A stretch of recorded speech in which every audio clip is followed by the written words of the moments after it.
அப்பத்தான் அன்புடன் சப்ஸ்கிரைப் எல்லாம் இனிமேல் சப்ஸ்கிரைப் பண்ண போகிறவங்க எல்லாம் பார்க்குறவங்க சப்ஸ்கிரைப் பண்ண மறந்தவங்க அப்பத்தான் சேனலில் அந்த காலத்தில் பச்சை குத்துறது இப்போது வெளிநாட்டில் நம்ம உள்நாட்டில் எல்லா இடத்துலையும் அது டாட்டூ அப்படிங்கிற ஒரு ஸ்டைலாக மாறிடுச்சு.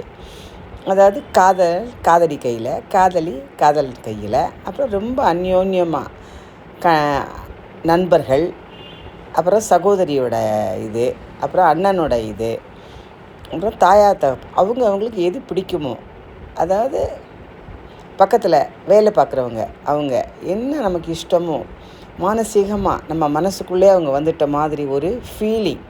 அந்த டாட்டூ பாருங்கள் என்ன அழகாக கலை நுணர்வோட சிரித்த முகத்தோட அப்பத்தாவை வெல்கம் பண்ணி, நீ பார்க்குறியா, போட்டுக்கிறியா, நோ வீடியோ அப்படி சொல்லலை, தொடச்சி அதாவது என்ன சொல்கிறது, குத்து விளக்கை நம்ம தொடச்சி விளக்கை ஏற்றி வைக்கிற மாதிரி தொடச்சி அது அவங்க ப்ரொஃபஷனல், அவங்க சாப்பாடு, அவங்க தொழில் இது இருந்தால் கூட வித்தியாசமாக எவ்வளோ விதம் பாருங்கள். கலர் வேணுமா கலர், ஒன்று வாங்கினா ஒன்று ஆஃபர், சின்னதாக போட்டால் உடனே போட்டுக்கலாம்.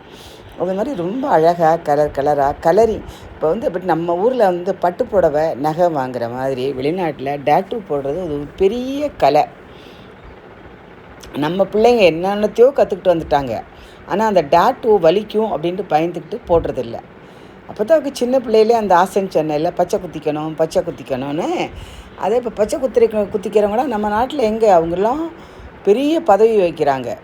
அவங்கெல்லாம் காணாமல் போயிட்டாங்க. அவங்க பரம்பரையாக அந்த காலத்தில் அவ்வளோ அழகாக வீட்டில் போட்டு கொடுத்துட்டு போவாங்க. அவங்கெல்லாம் இப்போ கிடையாது. ஏன்னா அவங்கெல்லாம் கலெக்டரு, இன்ஜினியர், டாக்டரு பெரிய பதவி வைக்கிறாங்க. அதனால் அவங்கெல்லாம் அவங்களுடைய சந்ததியெல்லாம் இப்போ மறைஞ்சு போச்சு. ஆனால் இப்போ பசங்க இது ஒரு கோர்ஸ், டாட்டூ கோர்ஸ் கற்றுக்கிட்டு இது ரொம்ப ஹையாக இப்போ போயிட்டுருக்கு. இதை பார்க்குறவங்களுக்கு ஆசை அளவோடு இருக்கும், ஆரோக்கியம் கிடைக்கும்.